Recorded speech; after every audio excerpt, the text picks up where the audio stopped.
নাফিসা, আপনি যেটা বলছিলেন, কুড়িগ্রামে আজকে নিয়ে 9 দিন ধরে কুড়িগ্রামের রৌমারী সীমান্তে 5 জন যুবক শূন্যরেখায় অবস্থান করছে এবং আমরা বিজিবির সাথে যোগাযোগ করেছি। আমরা বিজিবির সাথে কথা বলে যেটা জানতে পেরেছি, তারা বিএসএফ পর্যায়ে গত 14ই জুন তারা পতাকা বৈঠক করেছে এবং পতাকা বৈঠকে বিএসএফ পুশিনের বিষয়টি অস্বীকার করেছে। এই পুশিনের বিষয়টি অস্বীকার করার ফলে বিভিন্নভাবে চেষ্টা করা হলেও এই পুশিনের শিকার 5 জন যুবক, তাদেরকে কিন্তু বিএসএফ ফিরিয়ে নিচ্ছে না। ফলে যে জটিলতা তৈরি হয়েছে, সেই জটিলতার কারণে এই 5 জন যুবক মূল ভূখণ্ডে তাদের পরিবারের কাছে কিন্তু যেতে পারছে না। গত 14ই জুন থেকে টানা 9 দিন, আজকে নিয়ে টানা 9 দিন ধরে কিন্তু তারা সেখানে সামান্য পলিথিনের ছাউনির মধ্যেই সেখানে কিন্তু তারা অবস্থান করছে। বিজিবি পর্যায়ে আমাদেরকে জানানো হয়েছে, উচ্চ পর্যায়ে তারা যোগাযোগ করছে এবং যে কোনো সময় হয়তো তাদেরকে ফিরিয়ে নিতে পারে বিএসএফ। এই ছিল আমার কাছে সর্বশেষ। একই খবর জানতে আমরা কুষ্টিয়ায় সহকর্মী লালনের কাছে যাব। লালন।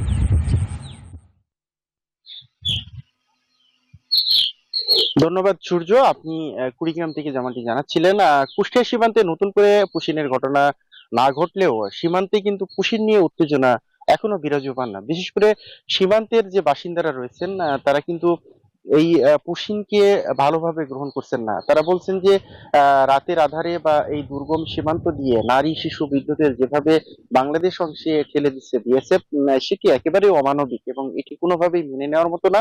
এবং তারা এর বিরুদ্ধে কিন্তু শক্ত প্রতিরোধ গড়ে তুলেছেন। ইতিমধ্যেই কিন্তু সীমান্তের বাসিন্দারা পালাক্রমে সীমান্তে নজরদারি বৃদ্ধি করেছেন, যাতে করে বাংলাদেশ ভূখণ্ডে একজন ব্যক্তিও অনুপ্রবেশ করতে না পারে বা বিএসএফ যাতে কোনো ব্যক্তিকে পুশিন করতে না পারে।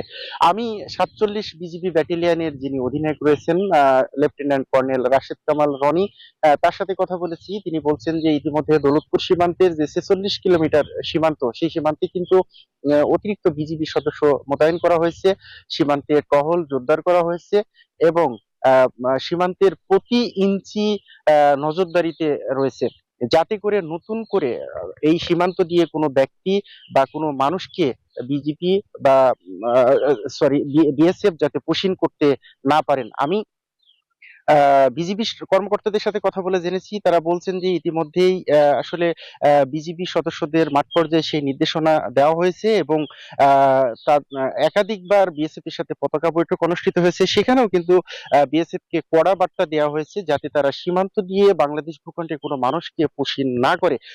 তো সীমান্তের বাসিন্দা এবং বিজিবির সমন্বয়ে কুষ্টিয়া সীমান্তে কিন্তু শক্ত প্রতিরোধ গড়ে তোলা হয়েছে এবং এই সীমান্তে নতুন করে পুশিনের কোনো ঘটনা ঘটেনি। তো এই ছিল কুষ্টিয়া সীমান্ত থেকে। লালন এবং সূর্য, ধন্যবাদ আপনাদের। প্রতি সপ্তাহে সর্বোচ্চ বার বিকাশ পেমেন্টে 50 জন হবেন পেমেন্ট চ্যাম্পিয়ন। জিতে নিন টিভি সহ আকর্ষণীয় সব প্রাইজ।